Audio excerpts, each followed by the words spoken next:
Hi there, I'm Nikki and welcome to Grassroots, the community gardening show. Today I'm in Shaftesbury House, residential accommodation in Rotherham, which has a fabulous community garden. And we're going to be looking at how to grow strawberries and runner beans with some of the volunteers who've been working in the garden here.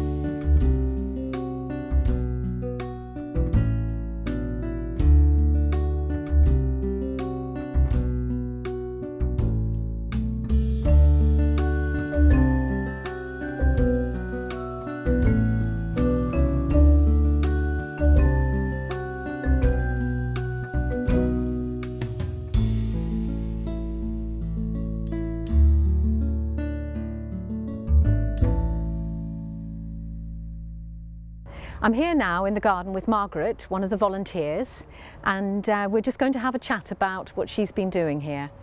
Margaret, how long have you been a resident at Shaftesbury House? 7 years. Right, and during that time, have you been doing any gardening? Well, we started with small boxes, what we used to put spring onions in from seed. And then from there on we've just carried on, and people have come and said, oh, can we have some spring onions? And we've said, well, we've grown them as by ourselves.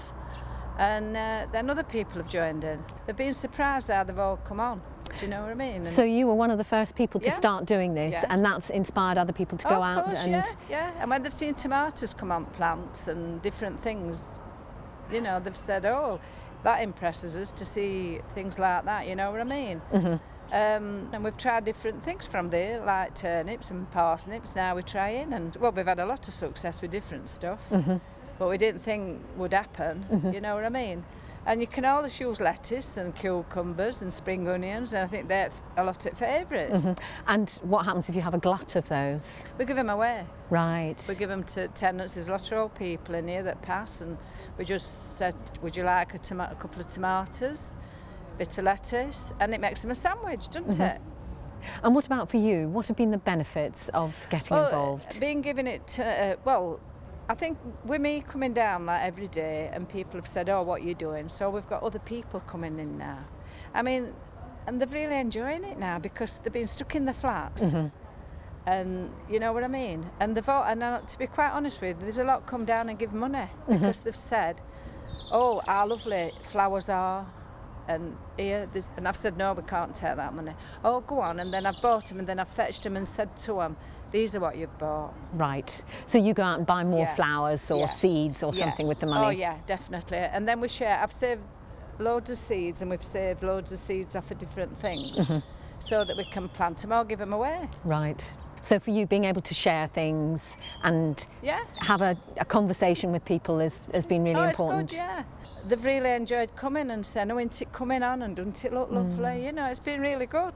So it's really good. Partly about creating a nice environment for people to live in and people to visit. Yeah, and when they look through windows, they're really, you know what I mean? Oh, how lovely it is. And the families have said how lovely it is, what improvement it is. Do you know what I mean? So it's given them pleasure. They brought the mothers out and had tea out here on trays, 90-year-old ladies. I mean, they can't see, but they've said it's colours. We can see colours, how lovely colours are. How lovely is that? Well, that's really inspiring. I think you've done a fantastic job at getting other people motivated and benefiting. So thank you. Thank you. And now we're going to move on. I'm going to talk to Sally about growing strawberries.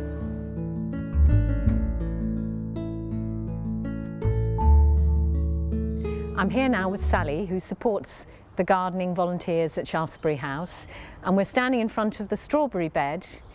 Sally, can you tell me a little bit about what's actually happening in this bed? Yeah, they put them in at the beginning of spring, and they put a few in, and they've done very well. They've not had a lot of strawberries this year, but first year, the earlier you get them in. So what they've done now is they put their runners on.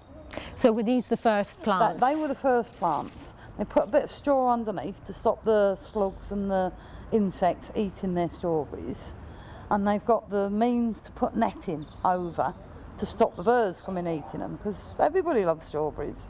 So now what they're doing is, where the runners have come off, they're moving them down and they're putting them straight into the ground to set off the beds for next year. And can you show us what a runner looks like? A runner is a strawberry plant with some roots on, which will naturally go and look for somewhere to lay and push down and grow from. And it's connected to the earlier plant? It's connected, well this one isn't. This one's connected to a runner they've already done.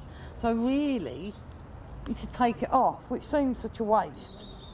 But you can just pull it off like I've done and put it in a pot and see if it'll grow. Sometimes the second runner isn't as strong, so you have to make a decision. Do I want, it might come, I'll put it with another one and then I might get two. So to get the maximum out of your strawberry plants, they only last 3 to 4 years. They'll keep coming and you get nice loads of leaves, but you won't get the fruit. So therefore you don't get a kilo per plant or half a kilo per plant. So if you move them on, if you put a stick in that end, 2014, this one's going to give you fruit in 2015, and you've moved on to this one for 2016. They like nice, rich soil, so you've got to feed them. The more you give them to feed, the better the plant, the better the strawberries. They're a lovely, nothing nicer than come and picking your strawberries first thing in the morning. But you have to protect them, you have to look after them, give them the feed, stop the birds eating them, stop the insects eating them. And if you keep on planting new runners every year, then that means you don't have to buy any more plants. That's right. So, you know, sometimes you can pay $6.99 for a strawberry plant. Really? But to stop any expense, you can do it yourself, move them on, you can give them away. People love them as plants. They grow well in pots, but you've got to feed them. Right. So they do grow well in pots, and they will give off enough runners in pots. You can get, you know, if you're going back to the patio garden, put it on your patio, keep it fed, and you will get strawberries off it. If it's not performing, be ruthless, throw it out. Don't think, oh, it might produce next year, it won't. Be ruthless, because you don't know how old they are when people give you strawberry plants. But in general, you know, a good strawberry plant will cost you $3.99. And should last for 3 to 4 years. And should last for 3 to 4 years. And if you get a kilo off it, you can get early ones, you can get late ones. But they all need a good feed, they all need protection, and they will last you. They're ongoing. So that's about all on these strawberries. Thank you.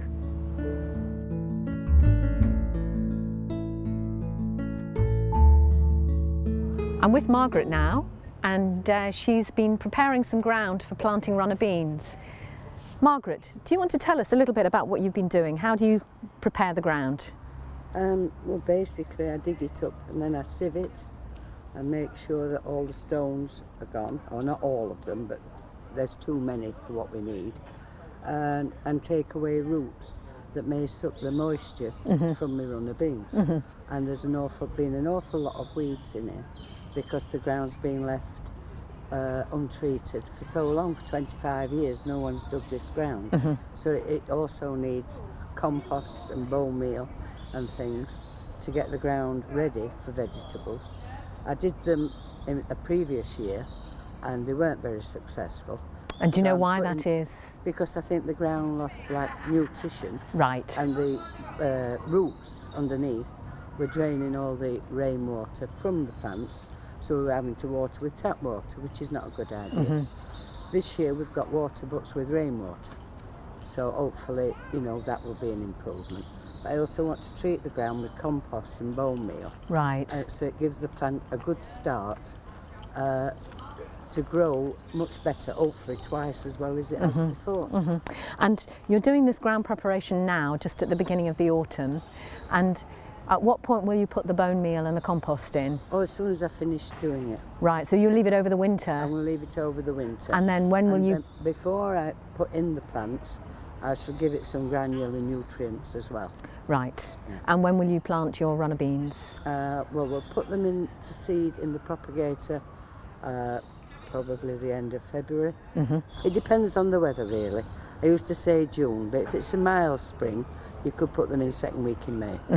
But usually up to the 1st of June there's always a risk of frost, Right. which would kill them. Yes. Yeah. Can you show us how you sieve the soil to prepare the ground for planting? Certainly, yeah, it's quite simple really. You just dig it up and give it a bit of a chop. And I usually kneel on the mat for now. Just go like that, get all the loose soil out, and then work the big lumps down and take out all the rubbish. We'll leave that nice fat worm and those few stones in. Yes. They help with drainage. So you're getting a nice fine tilth Yes. to plant into. Yes, and I leave a few stones in the bottom, small ones, but then I'll move it along. Right. I'm working from right to left and then I'll spread it all out evenly. Right. Well, that's lovely. Thank you.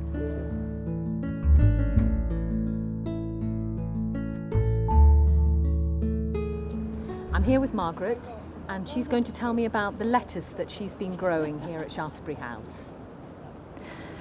Well, it's all been started from seed. We've grown Webb's lettuce, a different coloured lettuce. We've grown iceberg lettuce, and the pleasure of it is when you buy a lettuce from supermarket, you just take some and then you put it away and you don't really fancy it. But when we've grown it like this, we can come out and just take a few leaves, and when that starts bolting, we plant some more then. And it only takes about 10 days then for other to come, you know, so we've continually got lettuce. Right. So are you planting seeds at regular intervals? Oh yes, yeah. And how long does it take before you see the seeds germinate? About 10 days Right. when it starts coming through. So really you've got lettuce all the time. You know, you can keep it on all summer. I know it's getting near winter, but still we've still got a good variety, you know what I mean? So we can keep coming and having bits of lettuce off as patches. I can see you've got some very tiny ones there. That's right. So they were germinated at a different time from these ones. That's right, yeah. So when these have gone, we've got these, you see. This is what we've tried to do, so we'll never be without. We've got some lettuce to come out too. Then again, we just say, if somebody wants some lettuce, take some.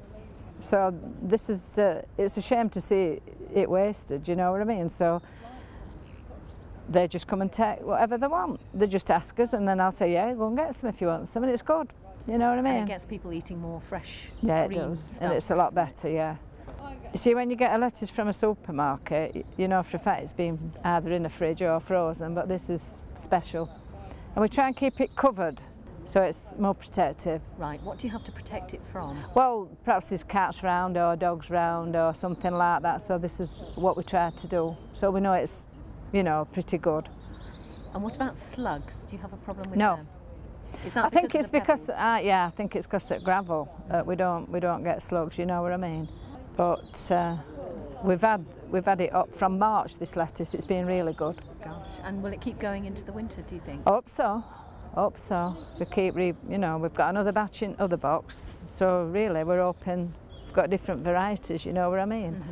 And this isn't the cut and come again variety, is it? No, no. The other one is the coloured one. The Lollo Rosso. Yeah, that's it. Yeah, yeah. So, but this one you can pick a whole lettuce and. Oh yeah, yeah. I think this is a sweeter lettuce than Webb's lettuce, isn't it? You know, that's a crispier one. That's a nicer lettuce. But we've been trying a different one. We tried the peppered lettuce. We had a good crop with that. So it's been really good. I mean, seeds, like I'll have a few seeds and pass a few seeds on. So you're sharing them amongst yourselves. Yeah, it's really well. good. It's really good, yeah. For what we've had. Do they need a lot of tending? Not really, no. As long as you come down in the water, do you see as they're well watered? I mean, we're down near the Old Town, but we come down especially if it wants water and water it. We don't let them dry out at all. I think that's why we're getting a good crop. They're really getting looked after, so then therefore it's good, like, because you can see like the leaves is lovely. I mean, that's lovely and crispy. There's another one here, and there's about 2 or 3 there. There'll be another couple there, and these are ready for picking. So you've got a lovely bowl full of lettuce, haven't you, there? And are any of these ready for picking? Yes, this one's ready for picking. This will make a nice salad. Right.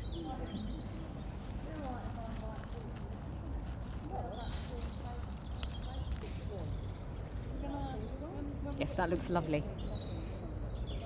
It's free from any then, isn't it? You know what I mean?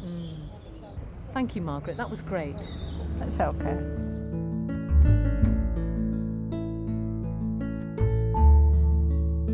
Now, this is the part of the show where we answer some of your gardening questions. The first one is about growing potatoes for Christmas. I've heard that you can actually do this, and you'll see from this bag of seed that it talks about buying potatoes and planting them for Christmas. Keith, can you tell us, how do you go about doing that? Well, it is becoming more popular now, but you won't get as many potatoes for each tuber as you would do normally. They are treated so they don't start sprouting until you need to plant them, which is the midsummer. June, July time, end of July, it's about maybe early August, about the latest. You really got to be careful because you're going to be growing them during a potential frosty period. So, yeah, the best way to grow them is in pots and have somewhere either to take them inside into a greenhouse or a conservatory if it gets a bit frosty at night, or just some fleece to put over the top. Yeah, if you like that sort of treat of having new potatoes with your Christmas dinner, then it's a small price to risk, really. So you can dig them up on Christmas Day? Well, in theory, yeah. But maybe not rely on them. No, I'm a bit like Christmas roses. You can't guarantee they flower at Christmas either. Yeah. Next one, brown spots on tomatoes that don't ripen. What is it, and what's the problem, and how do you deal with it? I think what you're talking about is blight. It's an airborne fungal disease. There is no cure that, as amateur gardeners, that we can use. The best thing is prevention. If it's airborne, you need to make sure that air can get around your tomatoes, that you don't get the leaves wet, because the spores will stick to the leaves. So take the bottom 2-3 leaves off, and if you do see any spots coming on the plants, you probably will end up losing the whole lot, because right. it can go through a crop so rapidly. But first of all, if you get one, just pick off the tomatoes or cut the leaves off and just see whether that actually curtails it. And do not don't compost it. Although you do, well, like all things in gardening, there's always opposite views. Some people say they compost blighted material and it's been no trouble, but I think it's too risky, and I think most gardeners just say dispose of it by burning it. And finally, what about planting crops for shade, for areas of your garden where you've got a lot of shade? Yeah, a lot of shade is a problem, because vegetable crops like sunny sites, but you can grow very good crops in lightest shade, and some of the green leaf crops like brassicas, radishes, beetroot as well, kohlrabi, will grow and give you good crops.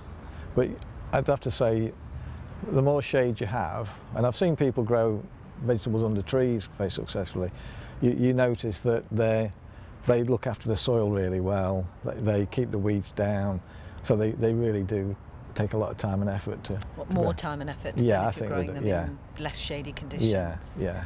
Right, so unless you do that, you won't get very much product. You will be, there could be a bit stunted. And also, there is a bit of an advantage for some of the crops, because they bolt in the sun. You can go around a garden and find lettuces bolted in the summer, gone to seed very quickly. Some of the herbs go quickly. So, although it is better to have a sunny site, you can, with a bit more effort, get good crops out of shady sites. Thanks. If you have any of your own gardening queries, you can tweet us at Grassroots or find us on Facebook. Well, we've had a lovely afternoon here at Shaftesbury House with the gardening team, but that's the end of the programme today. Join us again soon for some more gardening tips at Grassroots. Bye. Bye.